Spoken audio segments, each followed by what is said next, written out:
大家睇住咯，千祈唔好少睇呢個配方啊！特別係天氣乾燥啊，晝夜溫差大，小朋友喉嚨成日唔舒服嘅，咁你咧一定要學識呢個秋梨膏啫喱。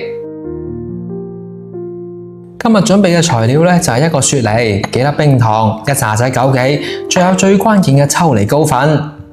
雪梨嘅水含量咧係好高嘅，而且仲有好多嘅維生素。天氣凍嘅時候咧，喉嚨乾啊唔舒服咧，食兩啖落去啊，即刻就好返啦。我哋先將雪梨批皮，再將佢切成片，再將佢切成細粒。切好之後，放入鑊入邊，加返幾粒老冰糖，再加返800毫升嘅清水入去。開中細火，慢慢咁煮佢8分鐘左右。煮嘅時候咧，偶爾攪一攪佢啊，防止啲雪梨咧黐底。我最近咧都會經常分享啲健康又好食嘅家常菜，就係想等大家咧冬天嘅時候咧舒服啲。中意嘅話咧，可以點個小紅心關注支持下，唔該晒大家。煮到啲雪梨淋身出咗味之後，我哋加返一紮仔枸杞入去，咁樣啲顏色同埋營養咧都更加之豐富。下邊最關鍵嘅步驟嚟啦，我哋加返一盒秋梨膏粉入去，咁樣啲果凍咧先至會成型嘅，而且咧更加之清甜。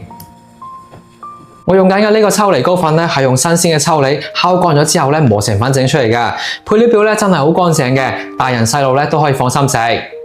用佢咧用嚟整各種嘅布丁啊、啫喱咧都係好正㗎。我將佢放喺視頻嘅左下角啦，大家想試下嘅一定要去睇睇。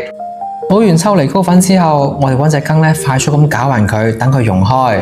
煮好之後咧就可以關火啦，揾一個保鮮盒或者大碗啊，將煮好嘅秋梨膏液咧倒入去。我喺常溫咧正常啊，凍佢1個鐘左右咧就可以凝固噶啦。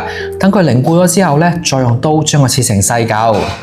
咁樣我哋嘅秋梨膏啫喱咧就整好啦，食起身咧又爽又彈，非常之嫩滑，清涼得嚟咧一啲都唔滯。有雪梨嘅清甜啦，仲有秋梨膏嘅溫潤，比食嗰啲零食啊健康好多。學識咗咧，快啲收藏起身試一試啦！最後咧，唔好唔記得幫小樣點翻個讚，加翻個關注啦！